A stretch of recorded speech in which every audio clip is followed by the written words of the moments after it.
Hey guys, this is noname4505 for another 5th generation PO battle, and today we have an OU battle against PokeBattleShip619, I believe is what he said his YouTube channel was. Go check him out if you wanted to. I'll leave his channel in the description.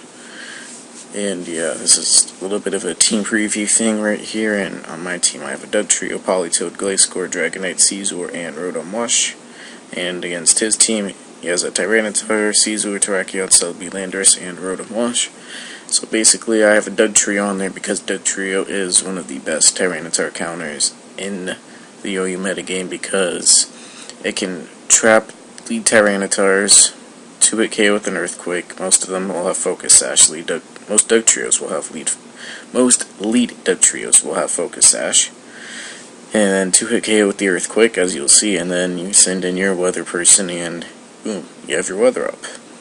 So that's why I have this Dugtrio on here, but you can see my opponent actually does get his weather up. There'll be a funny story about that, as you could probably tell by the title. But we'll wait and see. So basically I really wanted to get my weather up because Dragonite and Caesar, who are my two main attackers, really appreciate the rain. This is actually the Choice Specs SO moveset Dragonite that I uploaded the other day, that you'll see. So let's just get the battle going here. I'll lead off with the Goons. I've got that Chris Neal, Nick Foligno, all that stuff. So he hits me with the Crunch right as I go for the Focus Sash, and yeah, 2 Earthquakes. Down goes the T-Tar. Early 6-5 lead. Now I just have to send in my Politoed soon, and yeah. So I just go for a Sucker Punch as he just goes for the U-turn. I really expected him to pull a punch, that's what I would have done, so I just went for a Sucker Punch just to get off a bit of damage on the odd chance that he'd had a Focus Sash. So he goes out to his Rotom Wash, I go out to my own Rotom Wash, and I'm Chesto Resto Rotom. So the fact that I outsped him tells me that he is not the Choice Scarf user. So that's good, and I go to my Politoed here, and as you can see, the sand is still up. I did not notice it at the time, but yeah, the sand is up, so I just protect there just to scout what he's going to do. The fact that he goes for Leech Seed tells me that he is probably a defensive or especially defensive variant, and that he's not going to be attacking. So I go out to my Caesar right here, the E102, to get off Leech Seed, and then U-turn.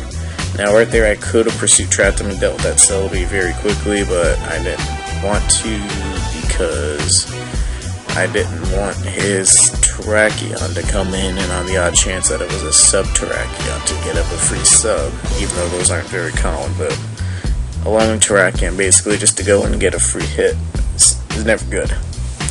So I got to my Glacecore just to wall his Caesar, and then comes his Rotom Wash, and I know it's not choice, but I still went for the Protect anyways, just to scout what item he had, whether he could be like Expert Belted or on the odd chance, or another Chesto Resto set, but he's just a standard lefty set. So that's all fine and dandy, and yeah, I just Protect up here, and as you saw there, that was the little misplay there. I accidentally gave my Politoed Water Absorb.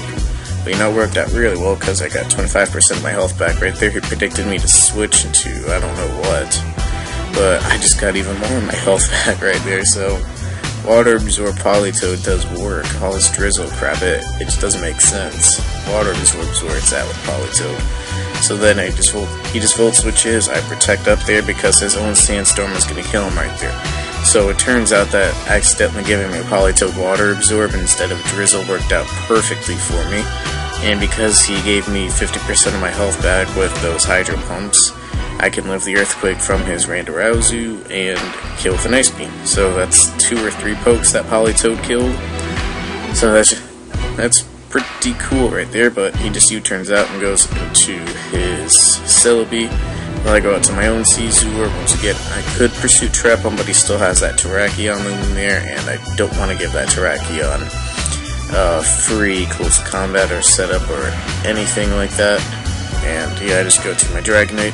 Now, since I don't have the rain up or hurricane or anything like that, won't be very accurate, which is why the Specs Dragonite works very well on rain teams.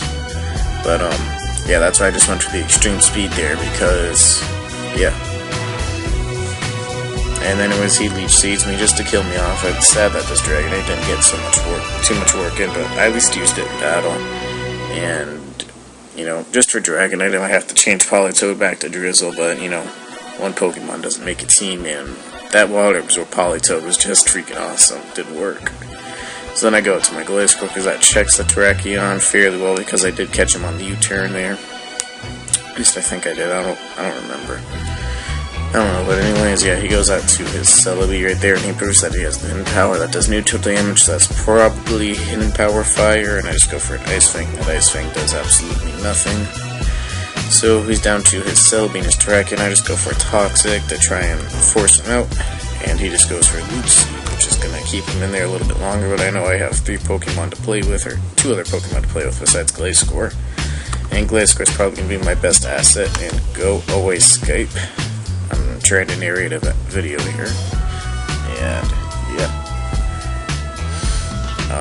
go out to my Caesar, and I just go for a Bullet Punch right here because my Caesar is at such low health that there's no point in just trying to go for a U-turn and stuff, even though he doesn't have hazards up. So I just kill his Terrakion off there, which is very important. So now the Celebi is going to come in here and troll me, all that bad stuff, because it's just going to recover spam here, and I really don't want to switch out, because, yeah, I don't. So he's just going to kill me off with a Leech Seed there, and, yeah. I'm just going to go to my Spring Fish, the Rotom, and, yeah, hidden power me right there. Yeah, taking damage. Just gonna keep looking for these hidden power ices. If I said fire, that's my mistake. It's a hidden power ice, but it's not doing very much to him, and he's just be able to recover and Leech Seed and all that stuff. But I'm just basically waiting for him to kill me, I guess. I don't remember, even though I had this battle like an hour ago, or not even an hour ago, like 45 minutes ago. I don't know. So I just go back to my Gliscor here because I predicted him to just start spamming recover, not protect. And so I can get a Toxic off on him since his last poke he can't natural cure switch out. And that will be very good. So yeah, just hit with the Toxic there. And the battle stopped, but I'm too lazy to re-record this. So basically what happens is that my Rotom I switch out there to get rid of the Leech Seed. Rotom Wash gets hit with a Giga Drain and dies, and then after about 10 turns I eventually Toxic Stall his Celebi. So even though the video froze there, it at least froze at an appropriate place, because it was really just like 12 turns of stall, or 10-12 turns of stall there. So it wasn't anything important that you guys missed. And anyways, I ended up beating him 1-0. It was still a great game from PokeBattleShip619. Go check out his channel. I'll leave that in the description for your convenience. And anyways, guys, remember to like, comment, and subscribe, and peace.